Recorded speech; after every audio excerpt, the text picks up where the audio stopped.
विक्रम, बेटा विक्रम। आया दादाजी।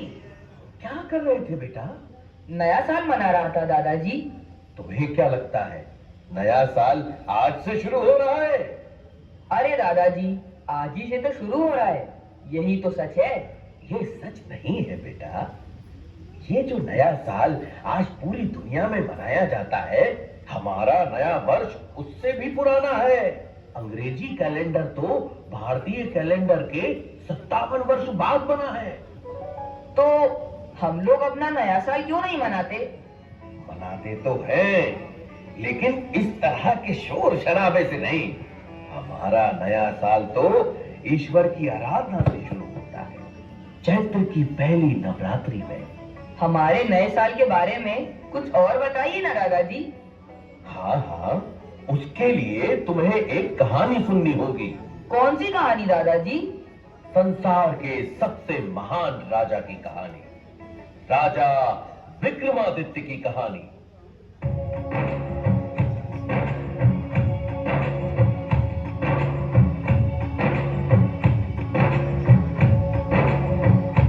भारत भूमि में मालवा देश के राजा थे गंधर्व से। शिव की कृपा से बालक उनके जन्मा विक्रम से।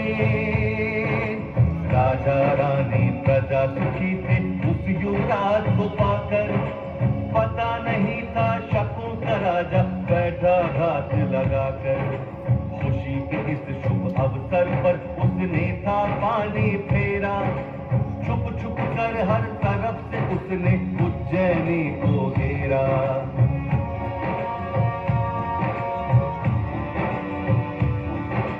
रानी और बालक विक्रम को गुप्त मार्ग से भेजा।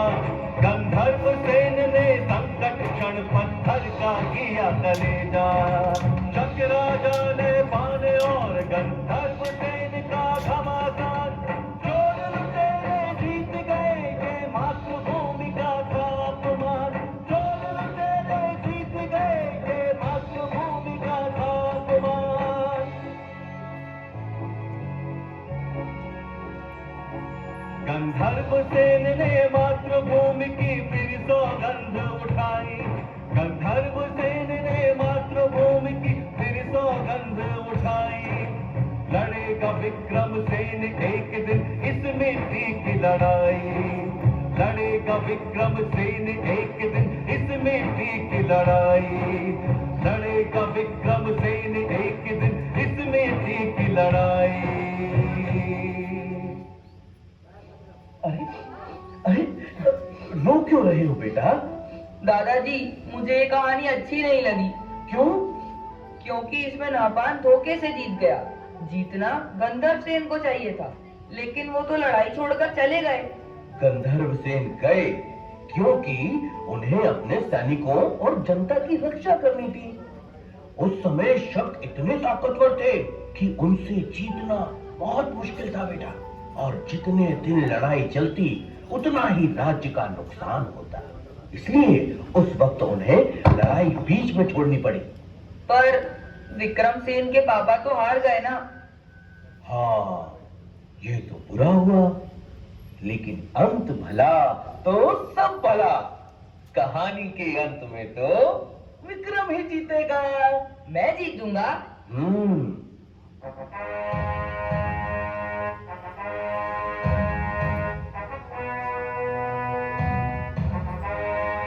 हाँ, तुम जीतोगे पुत्र, जीतोगे। तुम ही इस धरती को शक विहीन करोगे। अगर नहपान ठीक से शासन चलाता तो मैं कभी राज्य की कामना नहीं करता, किंतु जनता ही उससे परेशान है। जनता के कष्ट हरना ही मेरा परम धर्म है। मां, जब तक भारत भूमि को शकों से मुक्त न करा दूं, तब तक अन्न का एक दाना भी ग्रहण नहीं करूंगा। बेटा, तेरे विचार ठीक हैं, परंतु अन्न त्याग का हट ठीक नहीं। हाँ युवराज, रानी जी ठीक कह रही है। आपकी तरह मैं भी बेचैन हूं अपनी मातृभूमि की मुक्ति के लिए। 20 वर्ष की प्रतीक्षा कम नहीं होती। इन 20 वर्षों में जनता ने बड़े कष्ट सहे। मालवा के महाराज और महारानी को छुप छुप कर वनों में रहना पड़ा। हम सब आपके बड़े होने की प्रतीक्षा कर रहे थे। हे मालवा नरेश, हम सबको आपके आदेश की प्रतीक्षा है। मालवा के नरेश तो स्वयं महाकाल हैं। हमारा वंश तो बस उन्हीं का सेवादार है। भगवान महाकाल मेरे स्वप्न में आए और उन्होंने आदेश दिया है कि अब अवंतिका को मुक्त कराने का समय आ गया है। ये तो शुभ संकेत है युवराज, किंतु हमारे पास सैनिक बहुत कम है। युद्ध में सेना की संख्या से अधिक उसका कौशल काम आता है। मैंने जो भैरव सेना तैयार की है उस पर महाकाल की कृपा है। इस भैरव सेना में ताकत और बुद्धि का सटीक मिश्रण है। हमें नहपान की सेनाओं की रसद रोकनी होगी। रसद की कमी से वो आपस में ही कट मरेंगे और सही अवसर देखकर हम आक्रमण करेंगे। किंतु ये छल तो नहीं कहलाएगा कुंवर? तब कहलाता है जब हम शत्रु पर पीछे से हमला करें। हम तो पहले उन्हें दुर्बल करेंगे, फिर सामने से हमला करेंगे। नहपान को संदेशा भिजवा दीजिए कि उसके पाप का घड़ा भर चुका है। किंतु सूचना मिलते ही वो सतर्क हो जाएगा। निश्चेत पर हमला कायरता है और विक्रम कायर नहीं। हाँ बेटा, हमले से पहले शत्रु को सचेत करना वीरता का लक्षण है। काश तुम्हारे भाई भृतहरि भी आज साथ होते। उन्होंने जन कल्याण के लिए ही वैराग्य धारण किया है। उनकी साधना का बल मेरे साथ है। जय महाकाल, जय महाकाल।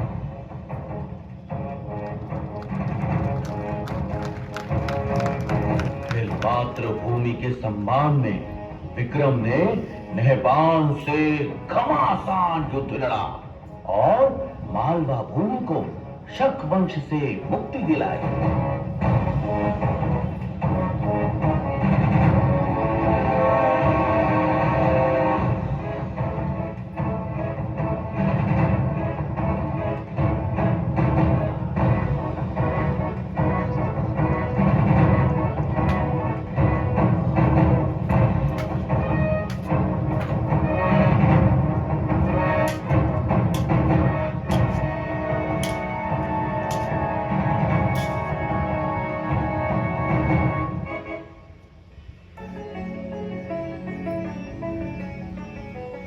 जिन शकों का सूर्य कभी नहीं डूबता था, आपने मालवा से उनका अंत कर दिया। अब आपको संपूर्ण भारत भूमि को शक मुक्त कराना है। आपका पराक्रम भगवान सूर्य जैसा है, इसलिए अब से संसार आपको विक्रमसेन नहीं, विक्रमादित्य के नाम से जानेगा।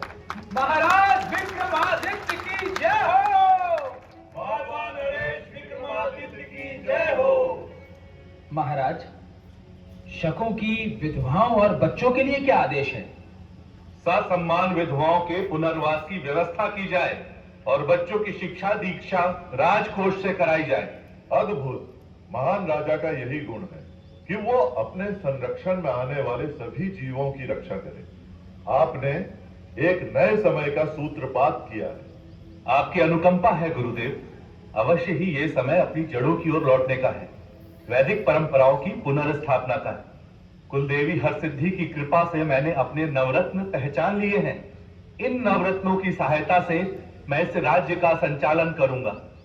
धनवंतरी, शपनक, अमर सिंह, वास्तुकार शंकु, कालिदास, वेताल भट्ट, वर रुचि, खटखपर और वराह मिहिर जैसे विद्वानों के नेतृत्व में यह राज्य दसों दिशाओं में प्रगति करेगा। जैसे ब्रह्मांड की शोभा नवग्रह से होती है, वैसे ही मालवा के यह नवरत्न मिलकर राज्य का वैभव बढ़ाएंगे। साथ ही धूर्त शिरोमणि मूलदेव और आचार्य व्याड़ी को भी मैं अपने रत्नों में शामिल करना चाहता हूं। पुत्र, राजा के विचार दल में धूर्त मूलदेव का क्या काम? विद्वानों को शामिल करना तो समझ आता है, किंतु धूर्त शिरोमणि को कौन राजा अपने पास आने देता है? धूर्तों को हराने के लिए क्या सरल और निष्कपट विद्वान सलाह दे पाएंगे? भारत भूमि पर शकों का बृहद साम्राज्य है। अगर हमें उन्हें इस धरती से खदेड़ना है तो इनकी धूर्तताओं को समझना होगा। मुझे लगता है इन मामलों में मूलदेव की सलाहें बहुत काम आ सकती हैं। अद्भुत, धरती के इतिहास में ऐसी समृद्ध सोच किसी राजा की ना देखी ना सुनी। आचार्य व्याड़ी भले ही स्वर्ण बनाने में अब तक असफल रहे हैं, किंतु वो लगनशील हैं। आज नहीं तो कल अवश्य सफल होंगे। बार बार असफलताओं के बाद भी उनका विश्वास स्वयं से डिगा नहीं है। ऐसा विद्वान अवश्य ही राज्य के लिए उपयोगी साबित होगा। गुरु का आश्वासन मिल गया, अब मैं निश्चिंत हूं। श्रीमान कालिदास, आपसे आग्रह है कि अपने साहित्य को जन सुलभ बनाने की दिशा में कार्य करें। अन्य सभी नवरत्नों से आग्रह करता हूं कि ज्ञान, विज्ञान, भाषा और वैदिक रीति के प्रसार की दिशा में कार्य करें। जैसी आज्ञा महाराज। गुरुदेव, एक विचार मेरे मन में उमड़ रहा है, यदि आपकी आज्ञा हो तो कहूं। आदेश करें महाराज। मुझे देश में एक नए पंचांग की आवश्यकता महसूस हो रही है। क्या हम मालवा को समय गणना का वैश्विक केंद्र बना सकते हैं? साधु साधु, बहुत उत्तम विचार है महाराज। जैसी आज्ञा गुरुदेव। श्रीमान वराह मिहिर, मैं आपको एक बड़ा दायित्व सौंप रहा हूं। आप खगोल और ज्योतिष के ज्ञाता हैं। हमारे भारत में अब तक पूर्ण रूप से प्रामाणिक और वैज्ञानिक पंचांग नहीं है, जिसके कारण सदा ही जनता में शुभ और अशुभ मुहूर्तों के संबंध में भ्रम की स्थिति बनती है। आप काल गणना की नई व्यवस्था तैयार करिए, जो वैदिक परंपराओं पर आधारित हो और पूर्ण रूप से वैज्ञानिक हो। आपकी आज्ञा शिरोधार्य है महाराज, किंतु आपके मार्गदर्शन के बिना मेरे लिए यह कर पाना संभव न होगा। आप स्वयं सभी विषयों के ज्ञाता हैं। इस दिशा में आप आगे आगे चलें और मैं आपका सहगामी रहूंगा। आप ही इस विक्रम संवत के प्रणेता हैं। विक्रम संवत, विक्रम संवत, विक्रम संवत। जैसी सभासदों की इच्छा। आज चैत्र नवरात्रि का पहला दिन है। आज से ही विक्रम संवत की गणना आरंभ करेंगे तो माता हर्ष जी की कृपा हम सब पर बनी रहेगी।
पुत्र विक्रमादित्य, मैं तुमसे बहुत प्रसन्न हूं।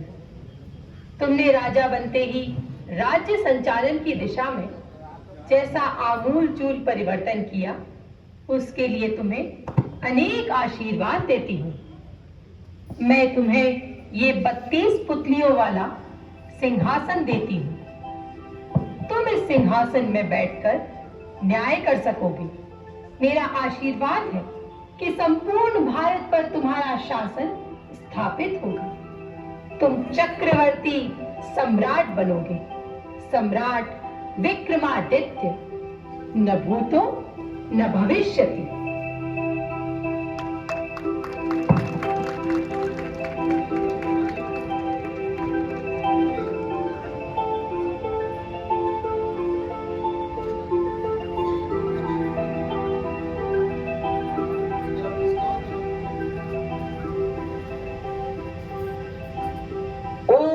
तो आपने इसीलिए मेरा नाम विक्रम रखा था, ताकि मैं भी उनकी तरह महान बन सकूं। हाँ, और नहीं तो क्या। जानते हो बेटा, उनके बाद 14 ऐसे राजा हुए जिन्हें विक्रमादित्य कहा गया। विक्रमादित्य की प्रसिद्धि के बाद उन महान राजाओं को विक्रमादित्य की उपाधि दी जाने लगी। क्या पता कल को तुम भी विक्रमादित्य कहलाओ। उनकी महानता की और कहानियां बताइए ना दादाजी। हाँ हाँ, क्यों नहीं। उनकी महानता पर जितना कहो उतना ही कम है बेटा। उनका शासन सिर्फ भारत में नहीं, आज के अरब, ईरान, इराक और मिस्र तक फैला हुआ था। और उन्होंने कश्मीर के राजा की मृत्यु के बाद संकट में पड़े राज्य में सुशासन स्थापित किया। जानते हो बेटा, उन्होंने गांधार प्रांतों को शिक्षित करने के लिए वहां भी वेधशालाएं बनवाई। उनके सद्गुणों की चर्चा अनेक भाषाओं के ग्रंथों में मिलती है। उनकी अरब विजय का वर्णन अरबी कवि जरहाम किंतोई ने शायद उल उक़ुल में किया है। इस्तांबुल की प्रसिद्ध लाइब्रेरी मकतबे सुल्तानिया में यह किताब है जिसमें एक शिलालेख का जिक्र मिलता है। हाँ, ये रहा। बेटा जरा उसका ये अंश तो पढ़ो।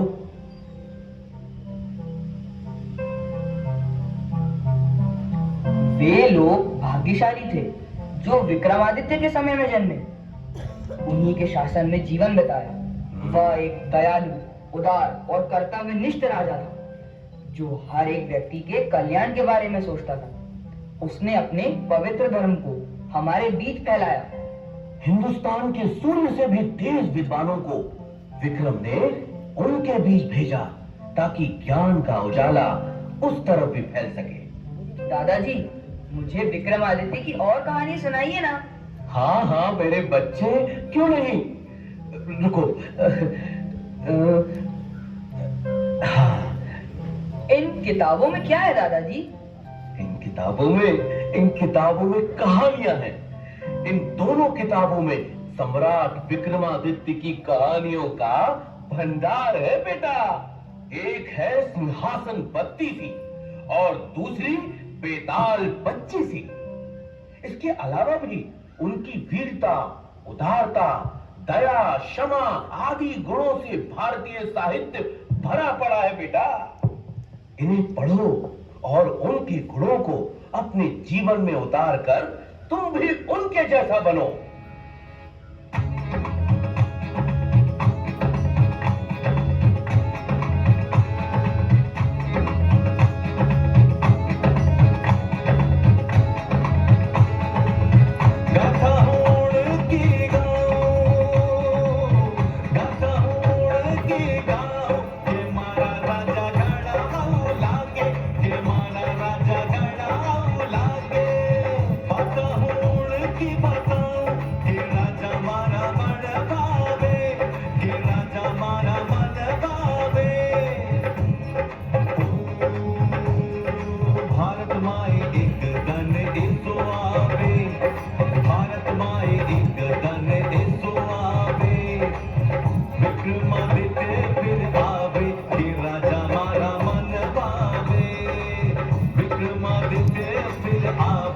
राजा मारा मन बारे, विक्रमादित्य फिर आ